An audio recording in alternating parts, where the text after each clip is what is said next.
Diana Filippova, bonjour. Bonjour. Merci de nous avoir rejoints sur le plateau Merci de me Cercle recevoir. des économistes. Alors vous représentez en fait la jeune génération ici au 16e rencontre économique d'Aix-en-Provence, tous les premiers week-ends de juillet de chaque année, organisés par le Cercle des économistes.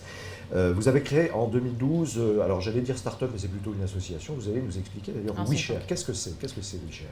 Alors WeShare, c'est un collectif, c'est un think tank, donc un groupe de réflexion qui s'interroge sur l'émergence de nouveaux modèles économiques et de nouveaux aussi types de modèles socio-économiques et sur le devenir des questions de solidarité, la question sociale, la question technologique. C'est une communauté de personnes dans plus de 15 pays à peu près dans le monde entier qui travaillons tous ensemble en fait pour interroger ce qui n'est pas évident, essayer d'aller vers une société plus collaborative. Alors, on le voit, et je le disais, donc vous représentez cette jeune génération montante dans le milieu de l'entreprise. Vous planchez cette année à Aix-en-Provence aux rencontres économiques sur un sujet quand même qui engage notre avenir, c'est le contrat social. Alors, je voulais avoir votre sentiment sur cette question. Est-ce que le numérique peut aider à la réduction de la fracture sociale ou est-ce qu'il finalement n'y contribue pas à cette fracture ? Oui, alors je vais revenir sur la question de la jeune génération. Je pense que ce n'est pas comme ça qu'il faut raisonner, c'est plutôt que la génération précédente tient encore beaucoup les rênes, que ce soit de l'organisation politique et l'organisation économique, donc des personnes qui sont en fait pas si jeunes que ça. Moi j'ai 30 ans, je ne me considère plus comme un enfant de 20 ans ou de 18 ans, on est considéré comme la jeune relève. Donc c'est un problème structurel pour moi, qui relève aussi de la question de la succession et de la transmission. Pour revenir sur la question du contrat social, je suis très gênée par la manière de poser la question, de numériser le contrat social. On a l'impression que c'est un peu du solutionnisme technologique. On prend un bout de papier qui a été rédigé sur un coin de table par 3 pelés intendus et qu'il suffit de le scanner ou de le rentrer, on va dire, dans l'ère numérique pour que tout d'un coup, comme par un coup de baguette magique, on passe d'une société de la fracture, d'une société de la fragmentation à quelque chose de beaucoup plus cohérent avec une solidarité nouvelle. Évidemment, ce n'est pas le cas. D'ailleurs, dans l'acception rousseauiste du contrat social, il faut bien comprendre que c'est un objet imaginaire. C'est une reconstruction presque anthropologique de la façon pour les hommes de s'organiser. Il n'y a rien de décidé, il n'y a rien de volontaire dans le contrat social. La question qui est intéressante, c'est comment le contrat social s'exprime dans les institutions, dans notre société. Eh bien, pour répondre à cette question, moi, ma position, c'est qu'au XXe siècle, ce qui s'est construit comme l'institution première du contrat social, c'est le travail salarié. Autour du travail salarié, on a construit tout un tas d'institutions et d'organisations qui ont permis l'intégration de l'individu et de la collectivité, qu'elle soit du côté social, que ce soit du côté économique ou même politique. Donc aujourd'hui, le numérique qui fait un peu éruption dans la société, ce n'est pas la cause première de la désagrégation de ce contrat social, c'est quelque chose qui le précipite, qui l'accélère. Je pense que ce qui a vraiment contribué en fait, à déstabiliser ce contrat social, il y a 3 causes principalement. La première, c'est un certain nombre de facteurs, on va dire, économiques, comme les crises des années 70.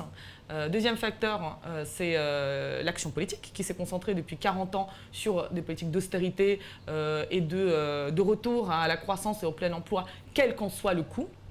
Et le troisième facteur, qui est aujourd'hui beaucoup plus récent, c'est la technologie. La robotisation, par exemple. La robotisation détruit ou crée de l'emploi au nom de... les deux, mon général. Progrès numérique. Les deux, mon général. Elle détruit des emplois massivement. En fait, la question, c'est quels emplois elle détruit, quels emplois elle crée. Elle détruit aujourd'hui des emplois de classe moyenne qualifiée qui ont constitué justement, au XXe siècle, l'épine dorsale du contrat social. Et les emplois qu'elle crée, ce sont des emplois extrêmement qualifiés qui sont aujourd'hui réservés finalement à une petite élite de personnes qui savent coder, qui savent programmer des robots, qui savent travailler avec les robots. Et surtout, elle en crée beaucoup moins qu'avant, puisqu'il ne faut pas autant de personnes pour faire tourner un robot, programmer une machine, que pour faire fonctionner une manufacture. Donc, si je vous comprends bien, Diana Filippova, le numérique ne peut pas être la baguette magique de l'État-providence. Il ne peut pas être la baguette magique de l'État-providence et surtout, le numérique ne doit pas être pensé comme quelque chose à part. Aujourd'hui, le numérique est partie intégrante du tissu socio-économique et du tissu politique.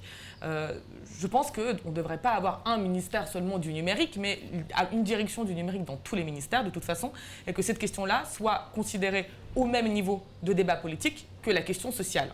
C'est ça, en fait, pour moi, qui est très important. C'est aujourd'hui une nécessité de trouver une traduction éthique, politique, à la question technologique. Donc il faut politiser la technologie et non pas forcément technologiser, pardon du terme, la politique. C'est plutôt dans l'autre sens. Alors, les deux, encore une fois. Il faut très clairement politiser la technologie. Je pense notamment aux travaux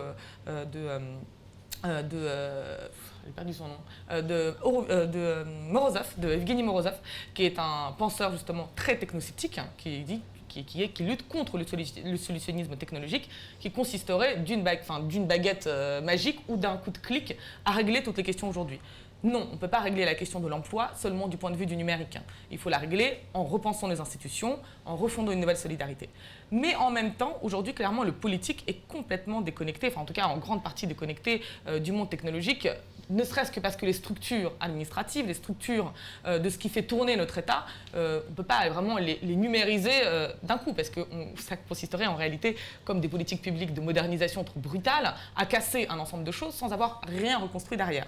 Donc il faut aussi technologiser la politique. Je pense à plusieurs choses. Évidemment, la première, c'est la modernisation de l'État. Il faut absolument continuer dans ce sens-là, prévoir vraiment l'outillage, que les technologies s'introduisent dans les ministères et dans nos structures. La deuxième chose, c'est la culture. La culture est tout, que ce soit dans une organisation, que ce soit dans l'État. Et aujourd'hui, la culture du numérique, c'est justement cette capacité à penser le numérique comme une partie intégrante de notre société. C'est clairement pas du tout la culture de l'administration et pas du tout du politique. C'est là où la jeune relève, l'acculturation, etc., très importante.